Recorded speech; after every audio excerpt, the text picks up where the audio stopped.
Welcome back, America. I'm Hugh Hewitt. Joining me now is former Secretary of State Mike Pompeo. Mr. Secretary, welcome back to the Hugh Hewitt Show.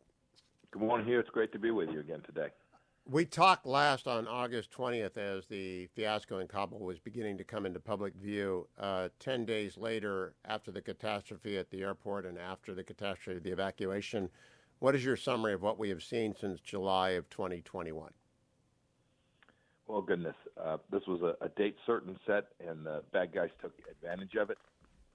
The sequencing appears to have created a lot of risk, and now we can see. We saw the pictures and the images yesterday from Dover Air Force Base with the dignified transfer of 13 amazing Americans. I pray for their families.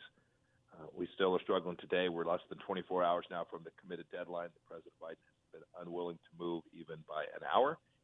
And I pray that we get every one of our American military, our American diplomats, and all Americans home from Afghanistan. We do so in a way that's safe. I hope these next 24 hours or 48 hours don't bring more tragedy.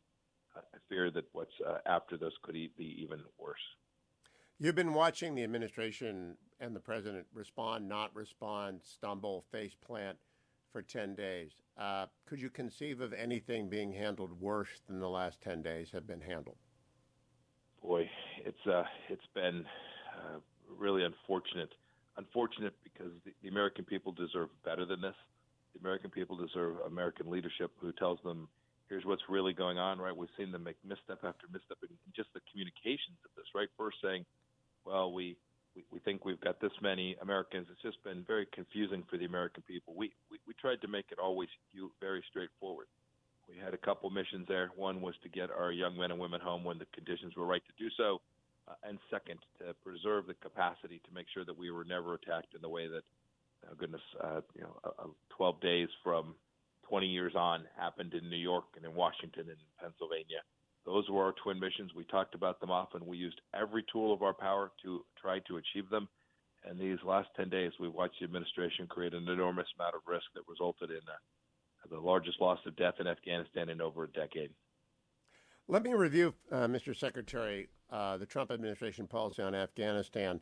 Troops under your watch reached their height at 15,000 in September of 2018. There were 13,000 in country at the time of the Doha Agreement in late February 29th of 2020. Was President Biden obliged either by the Doha Agreement or secret protocol to reduce to zero, no matter the conditions on the ground, by tomorrow? No. And in January of 2021, when you left office, there were 2,500 troops in country and 18,000 contractors.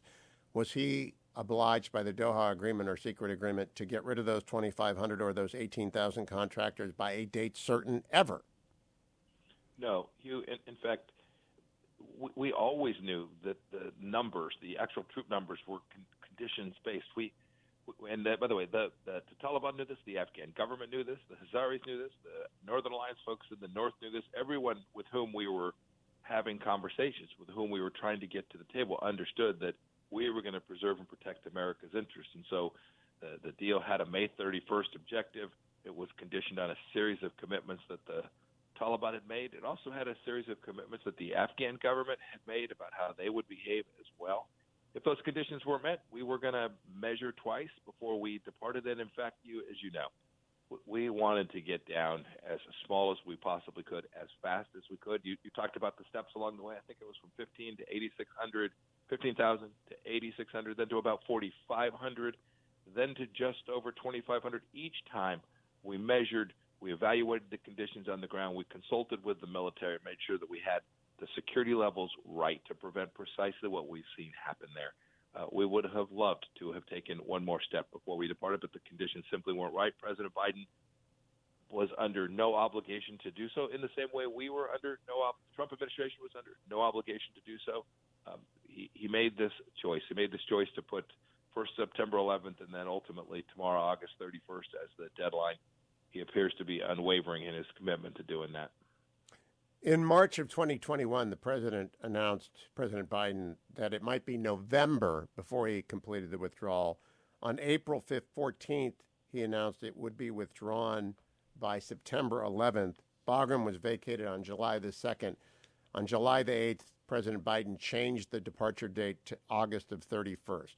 Did that have any inevitability about it? Was there anything obliging him to leave and to change the date and to act the way that he did? Oh goodness, no. No, there was no obligation. The obligation was to the American people and to securing America. No, there was no contractual commitment enforceable in any way. Right? Some suggestion that they were bound up to this, or even the suggestion somehow that the reason the Taliban didn't attack is because we'd cut this deal and they were going to honor the deal. The truth is, we saw the Taliban break the deal during our time as well, Hugh. And when they did, we used American military might and American power to create the deterrence conditions, to create the space for us to continue to evaluate how to get drawn down as quickly as we could. This administration chose a different path. It put a date certain out there, not conditions-based. I guess I can't tell for sure, but 9/11 sounds like a date that has political and about optics rather than military and American national security at its foundation. There was no obligation to do that. I don't know where that date came from. He's referred to this May date that was in the agreement, but of course he didn't get out by May because he wasn't required to get out by May. And in fact, the loss of American life didn't happen in May. It didn't happen in June. It happened as they were conducting a withdrawal that hadn't adequately prepared for how to sequence to get the American people out, our equipment out, and to make sure that we had security all the while executing that mission. On Sunday, National Security Advisor Sullivan appeared on the Sunday shows and discussed the timeline. Let's play cut 7. The whole goal here was to get U.S. military forces out of Afghanistan by September 11th. Whose idea was it to use 9/11 as the deadline? When the decision was taken by the president to draw down our forces in Afghanistan, and he took that decision back in April, we had an impending May 1st deadline, at which point the Trump administration had negotiated the removal of all American forces from the country. The president asked his commanders, how much time do you need to be able to get out of Afghanistan in a way that you feel will protect the forces and allow you to execute a drawdown that also protects our allies as they were coming out? And they gave him a timetable of 120 days, of 4 months. And that is what has guided his decision-making about coming out of Afghanistan from the start, has been the tactical advice of his commanders on the ground, and that is how we will ultimately bring this mission to a close. So they didn't explicitly say 9/11, they said 4 months, and you guys all looked at the calendar and realized 9/11 was there and said, okay, let's try to do it by then? What we said was that the mission would end before the 20th anniversary of September 11th. That is what the administration laid out, and it was based on a 120-day timetable as briefed to the president by the commanders, who felt that that was the appropriate timetable to try to execute the drawdown and the completion of the U.S. military mission in Afghanistan. Part of why I asked this, and I know you don't oversee everything, you're in charge of national security, but this summer there was the July 4th deadline in the hope of declaring independence from the pandemic. There's this 9/11 deadline where now the Taliban essentially is going to be back in control of Afghanistan on the 20th anniversary. Has there been any conversation about perhaps not using dates on a calendar to set White House policy anymore? Ed, I got to tell you, right now, what we are thinking about all day and all night, including every single hour of last night, is how do we protect our forces at the Kabul airport against imminent threats from ISIS-K, and how do we get those remaining American citizens and others out of the country. That's what I'm focused on. That's what we're trying to accomplish here. And we are going to keep our focus on that until we get the job done. What is your response, Secretary Pompeo, to that exchange with Jake Sullivan? Well, I can't tell you precisely whether that's what the military told this administration. I suppose it's possible. I can tell you that for 4 years, we didn't talk about dates certain. The military didn't say, this is a date we can do X. We talked about conditions. We talked about what we will have to deliver. And so we were aiming to support the diplomats. The State Department was aiming to support the military in its effort to achieve the conditions that would permit us to take the various steps that we did, that I've talked about, the sequenced drawdown that we were engaged in. So when I hear them say that they were setting dates on a calendar, we know how risky this is. Bad guys see the dates, the bad guys act accordingly, the bad guys push and shove, and they recognize that once you've committed to this, once you have publicly stated that on this day and on this day certain we're going to leave, you can be pushed, you can be cajoled, and you can impose real costs on the United States, and their ability to respond will be near zero because their focus has to be on hitting that targeted date, rather than on hitting the conditions that will permit the execution of the mission that delivers on behalf of America. I must say, for 4 years, first as CIA director and then as Secretary of State, I listened to the military as we thought about how to accomplish the twin missions of getting home and protecting the homeland from an attack from Afghanistan. I never once saw a date certain put in front of the President of the United States by the military or the intelligence community. Mr. Secretary, you do remind people you began the administration as director of the Central Intelligence Agency. Do you believe we have the, quote, over-the-horizon capability to deter al-Qaeda and other terrorist organizations from operating effectively in Afghanistan now? There's a couple things worth thinking about as we consider how we manage our counterterrorism posture, not only in Afghanistan, but around the world. I know today we're very focused on Afghanistan, but we shouldn't forget a couple of basic facts.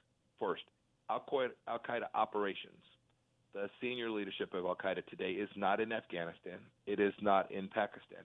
It's in Tehran. It is in Iran. It is being protected by the world's largest state sponsor of terror. So the al-Qaeda threat, its global operations capability, is headquartered in Tehran, Iran.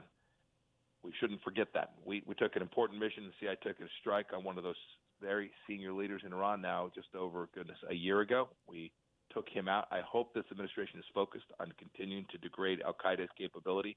That will require work all around the world. Al-Shabaab in Africa, AQAP in Yemen, certainly continued work in Afghanistan.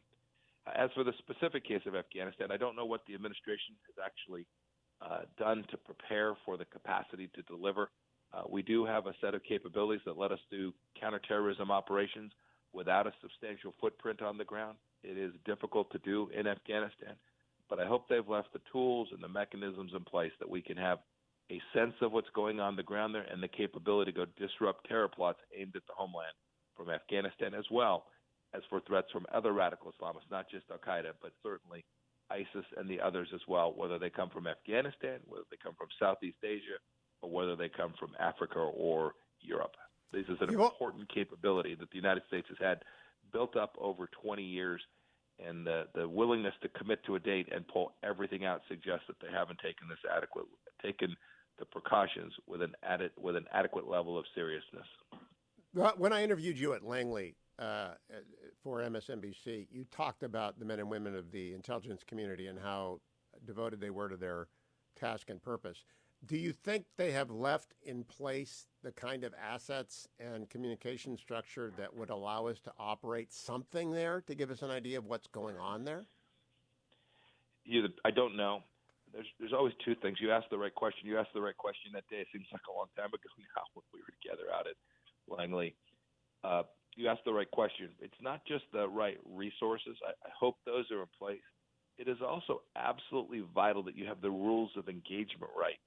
One of the things that we found when the Trump administration began is that the rules of engagement for our soldiers, sailors, airmen, and Marines, as well as for our intelligence community, prevented us from taking precisely the kind of actions that can push back against radical Islamic terrorism. So we had to upend that. We had to give the rules of engagement that would let them protect themselves and conduct the operations that they needed to. We saw this with the caliphate at ISIS, right? President Trump said, "Oh, we're going to go fix it." We saw it with the strike that we took on Qasem Soleimani. In every case, the president authorized our military and our intelligence community to do the things that were needed, both from a resource perspective and from an operational perspective, to protect and secure American freedom.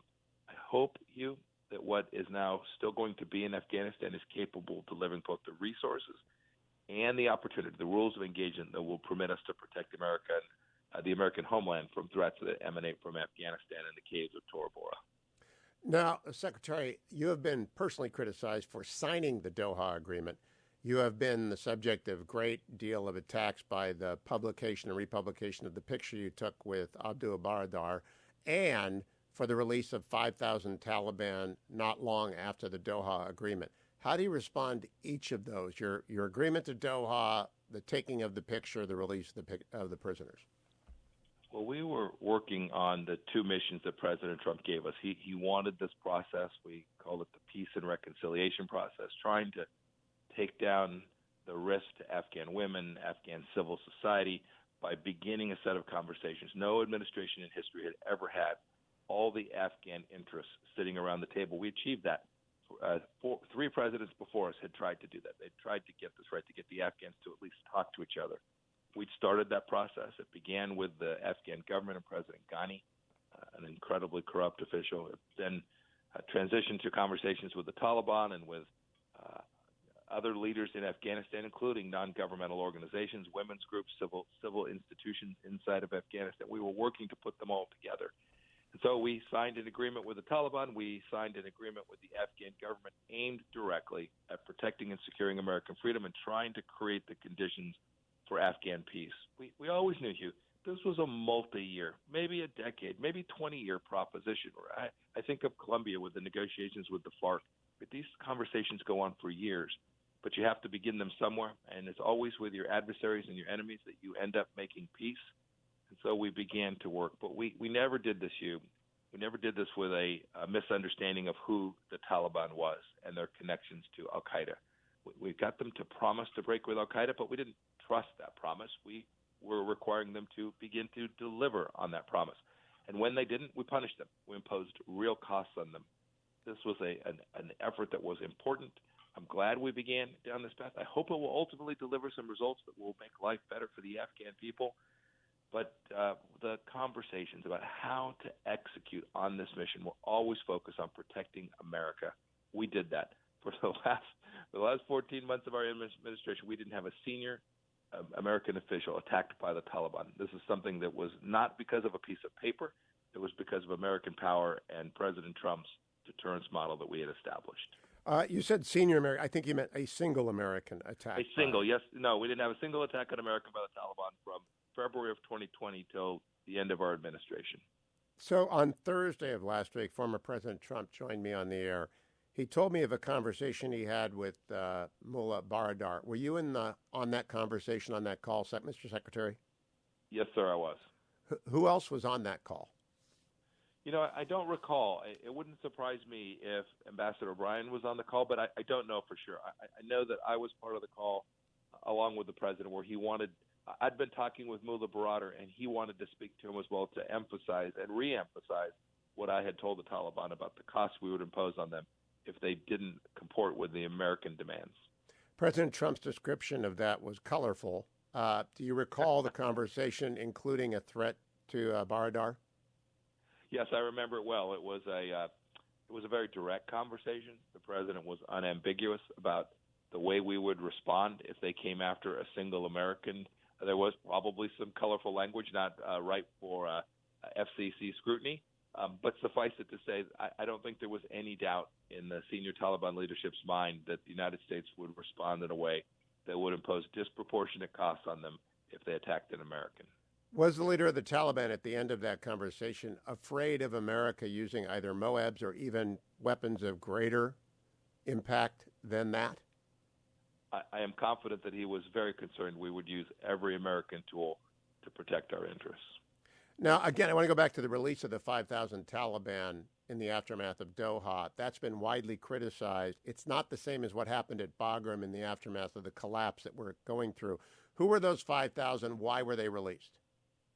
So the composition of the 5,000 was a mixed bag. These were, of course, Afghan prisoners, as you'll recall, Hugh, as a result of lots of conversations around the history of Afghanistan. The Americans didn't detain and hold prisoners there.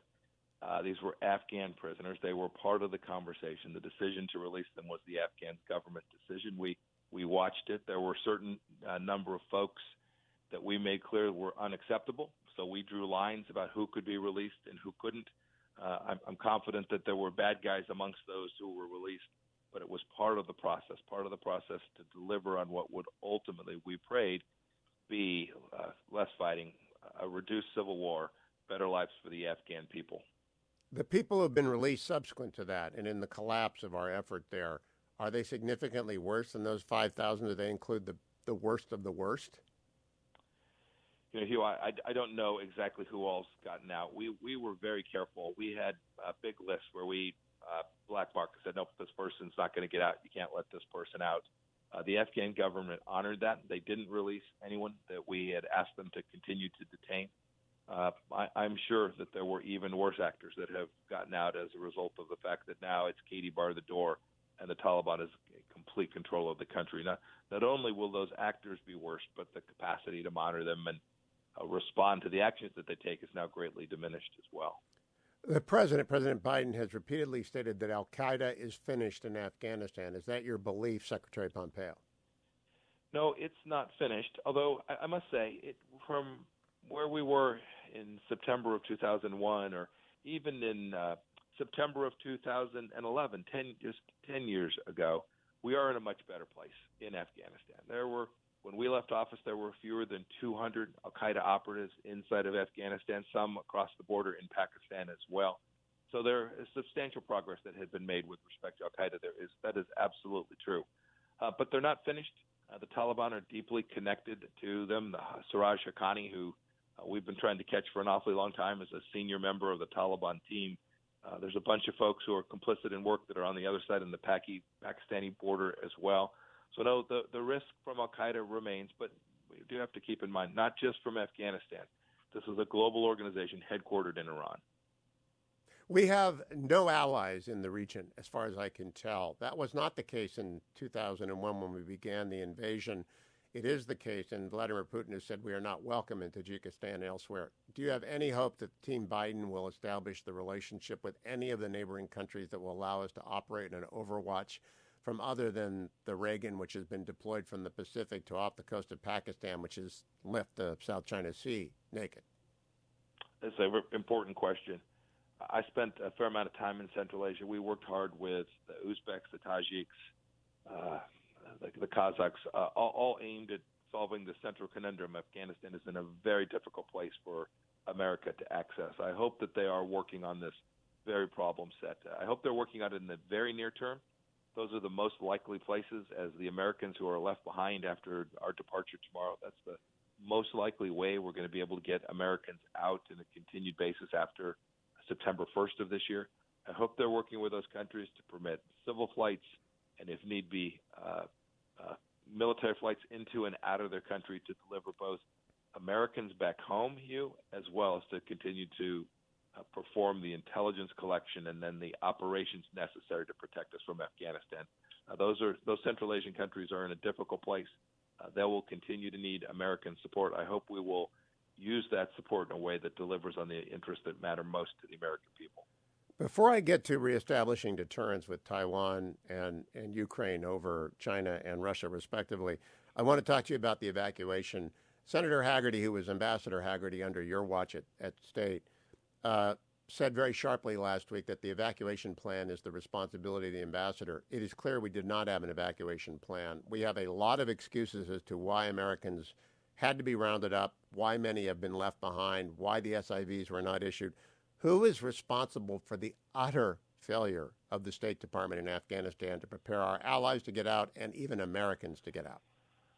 Well, goodness, in the first instance, the responsibility always falls to the singular figure that America puts in charge. That's the commander-in-chief. So this all begins with President Biden setting that hard stop date. I am confident that the administration actors began to respond to that in a way that reflected how do you make the best out of the fact that we now have, I guess Jake Sullivan said, 120 days to execute this plan. Hard stop, no options. In the end, the responsibility for all things that have happened here falls to President Biden. The tactical and operational level work for the evacuation is, in fact, always led by the State Department. I can't tell you what planning may or may not have been done, and we can see that the execution just simply didn't deliver in those 120 days the outcome that the situation demanded, every American having the capacity to get home. Should Secretary of State Blinken resign? I just think there's a lot of time to have those conversations. We've still got Americans in our way. We are 24 hours out from what will likely be the last American military aircraft flying into Hamid Karzai Airport. I think there's a long way. In the end, I always think that the right person to hold accountable is the President of the United States. That's the person that the people of the United States elected, and it is, in fact, his responsibility to make sure that his team executes in a way that delivers on behalf of the American people. Marine Corps Lieutenant Colonel Scheller has issued a Facebook video that's gone viral. He's been relieved of his command. What is your advice to your friends? And you know everyone. You know General McKenzie. You know General Milley. You know them all. What is your recommendation to those individuals about his future? I don't know the details. I must say, I think our military leaders all along on every space ought to spend more time focused on warfighting and less time speaking publicly about these things. I know everybody still has some element of their First Amendment freedoms, even inside the military, but they're greatly reduced. Focus on the things that are within your control. I'd say this not only for colonels and majors, but for generals too. Don't do politics. Do warfighting. If you do that and you focus on providing good advice to your boss or to the President of the United States, if you're sufficiently senior, if you as the military leader will focus on those things, America will be better off. The political leaders can manage the political situation and be held accountable for it. Our military leaders need to focus on the singular activity of delivering American power where it is most needed and at the point of attack.